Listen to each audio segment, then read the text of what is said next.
নমস্কার সবাইকে, আবারও তোমাদের সামনে সুন্দর একটা ভিডিও নিয়ে চলে এসেছি। এই লোকটা ছিল চন্দননগরের জগদ্ধাত্রী পুজো দেখার জন্য। আর এই যে যাকে দেখছো, এটা আমার 12 বছর আগেকার বান্ধবী, মানে 12 বছর আগে ওর সাথে আমার দেখা হয়েছিল। আবারও এক যুগ পরে আমার প্রিয় বান্ধবীর সাথে দেখা। চলে এসেছি আমরা আজকে চন্দননগরে ঠাকুর দেখতে, দুই বান্ধবী মিলে। এত বছর পর আমরা দুজন একসাথে হয়েছি। কোথাও তো একটা ঘুরতে যেতেই হবে। আর এখন মায়ের সামনে এসেছি, আর মাকে মালা পরানো হচ্ছিল। সেই সময় খুব সুন্দর লাগছিল, জানো তো। চন্দননগরের এক একটা ঠাকুর এত বড় বড় হয়, মাথা উঁচু করে দেখতে হয়, আর এত সুন্দর লাগে। প্রত্যেকটা মায়ের মুখ একদম আলাদা, এতটাই সুন্দর লাগে দেখতে মায়ের সাজ। আর জানো তো, খুব বৃষ্টি হচ্ছিল, আর আমরা বৃষ্টিতে ভিজে ভিজে ঠাকুর দেখতে চলে এসেছি। আর এখন আমরা একটু গরম গরম চাও খেয়ে নিচ্ছি। সারাদিনই টুকটাক করে বৃষ্টি পড়ে যাচ্ছিলো, কিন্তু আমাদের কে আটকায়। আমরা যখন ঠিক করেছি যে ঠাকুর দেখতে যাবই, তো আমরা তো বেরিয়ে পড়েছি। কারণ এত বছর পর আমরা দুজন বেরোনোর একটা সুযোগ পেয়েছি, সেটা কি হাতছাড়া করা যায়? তোমরাই বলো। চিনতে পারছো এই প্যান্ডেলটা তোমরা? যেটা কলকাতায় আমি দুর্গাপুজোতে দেখতে গেছিলাম, সেম প্যান্ডেল এখানেও করেছে। খুব সুন্দর করেছিল। আগের বারও সেম বৃষ্টির মধ্যে দশমীর দিন আমি কলকাতায় গেছিলাম, আর এই প্যান্ডেলটা তোমাদের ভিডিওতে দেখিয়েছিলাম। আর আজকে দেখো, আজকে হচ্ছে জগদ্ধাত্রী পুজোর অষ্টমী। আজকে আমরা দুই বান্ধবীতে চন্দননগর চলে এসেছি, সেখানেও সেম প্যান্ডেল। তখনও ধীরে ধীরে বৃষ্টি পড়ছে, তাও ভিড়ের শেষ নেই। ওখানেও যেমন ভিড় ছিল, কলকাতাতেও যেরকম ভিড় ছিল, এই বৃষ্টির মধ্যেও সবাই ছাতা নিয়ে দেখছিল। এখানেও কিন্তু একদমই সেম। তো দেখো, এই ঠাকুরটার মুখটা কি যে মিষ্টি ছিল, খুব সুন্দর লাগছিল। ওর ওপরে মুখটা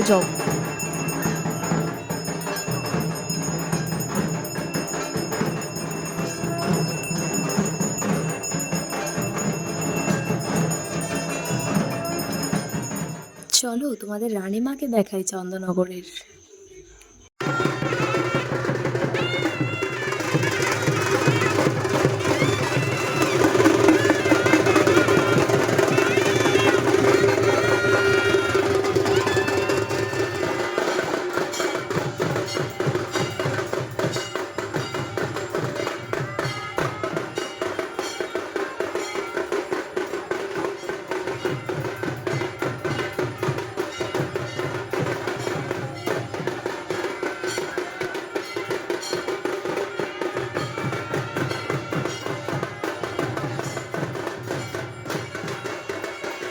তোমরা কারা কারা এসছো চন্দননগরে ঠাকুর দেখতে অবশ্যই জানিও।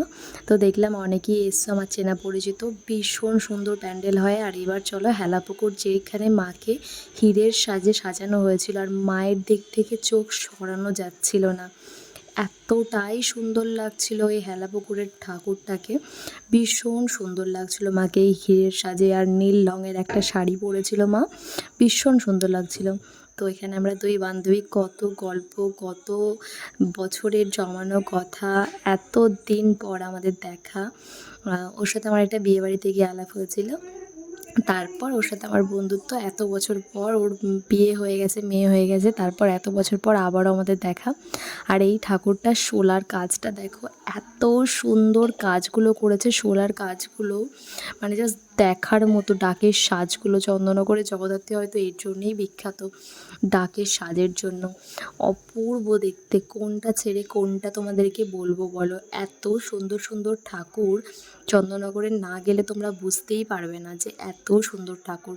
দেখো এখানে মাকে কি সুন্দর জুঁই ফুলের মালা পরানো হয়েছিল। আর এই প্যান্ডেলটা নিয়ে আর কি বলবো, মানে ফটোজেনিক একটা প্যান্ডেল ছিল, এত সুন্দর ছিল সামনে থেকে দেখতে। আর এই ঠাকুরটা আমার দেখা সব থেকে বেস্ট জগদ্ধাত্রী ছিল এই ঠাকুরটা।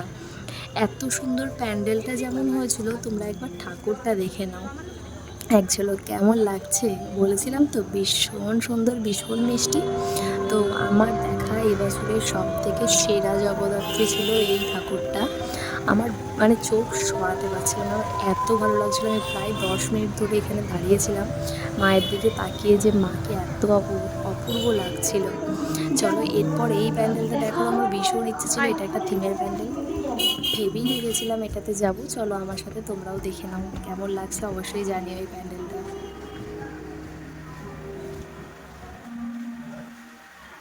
আমাদের বাংলা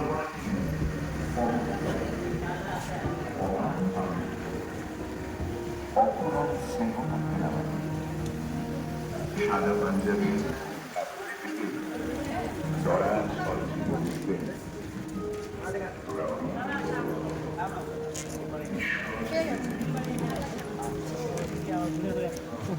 করতেছে না,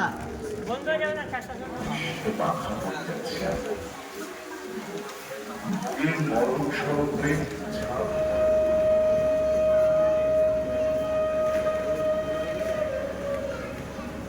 কি কেমন লাগলো প্যান্ডেলটা? ভালো লেগেছে তো? জানি, জানি ভালো লেগেছে, কারণ এটা সবথেকে ইউনিক প্যান্ডেল ছিল আর এত সুন্দরভাবে সিলিকন বেসের ওটা করা ছিল, পুরো অরিজিনাল মনে হচ্ছিল একদম। ভীষণ সুন্দর এই প্যান্ডেলটাও, খুব সুন্দর ছিল ভেতরের কারুকার্য, মানে চন্দননগরের প্রত্যেকটা প্যান্ডেলই মানে একজনের থেকে আরেকজন সেরা। তো অনেক ঘুরে নিয়েছি সেই সকাল থেকে। চলো, আমাদের খুব খিদে পেয়ে গেছে, চলে এসেছি ডমিনোজে আমরা পিৎজা খেতে। তো এখানে আমরা একটা ভীষণ টেস্টি পিৎজা অর্ডার করেছিলাম, যেটা মানে অনেক রকমের ফ্লেভার মেশানো ছিল। আমি নামটা এক্স্যাক্ট মনে পড়ছে না, বাট এটাতে সমস্ত কিছু ছিল। আর আমি আর আমার বান্ধবী দুজনেই পিৎজা লাভার, তো চলে এসেছি পিৎজা খেতে। বান্ধবী আর আমি দুজন মিলে একসাথে জমিয়ে পিৎজা খেয়ে আবারও একটু ঠাকুর দেখবো, তারপর যাবো বাড়িতে। এতদিন পর দেখা হয়েছে, একটু ঘুরবো, খাবো, আনন্দ করবো, ব্যাস, লাইফ আর কী আছে তোমরাই বলো। এই যে মুহূর্তগুলো আমরা কাটিয়েছি সেগুলো মানে কত বছর পর আমরা এই একটা দিন কাটাতে পেরেছি। তো যাই হোক, এবার দেখো এই প্যান্ডেলগুলো ভীষণ সুন্দর ছিল। চন্দননগরে তো মেন লাইটিং, আমাদের ঠাকুর দেখতে দেখতে প্রায় বিকেল হয়ে গেছে। আর এইটা দেখো পিছনে চক্রটা ঘুরছিল যে মায়েরটা, ওইটা। আর এখানে দেখো ইনি ভীষণ সুন্দরভাবে মানে যারা ফটো তুলতে আসছিলো, সেটা এটাও একটা বিজনেসের টেকনিক। তো যাই হোক, ভীষণ ভালো লাগছিলো দেখতে, খুব কিউট লাগছিলো। এবার চলো চন্দননগরের লাইটিং তোমাদের দেখাই একটু। আমাদের ঠাকুর দেখতে দেখতে 4:30-5টা বেজে গেছে, এবার বাড়ি যেতে হবে। তোমাদের লাইটিং, চন্দননগরে যেটা বিখ্যাত লাইটিংয়ের জন্য, সেটার এক ঝলক তোমাদেরকে একটুখানি দেখিয়ে দিলাম। তো চলো, অনেকটা দেরি হয়ে গেছে, এবার বাড়ি ফিরতে হবে। ভীষণ সুন্দর একটা দিন কাটিয়েছি আমরা, মনে রাখার মতো একটা দিন। এত বছর পর আবারও একটা দিন আমাদের স্মৃতির পাতায় যুক্ত হয়ে থাকলো। তো মিস ইউ বান্ধবী, আবার কবে দেখা হবে জানি না, আবার নেক্সট টাইম অবশ্যই দেখা হবে। টাটা।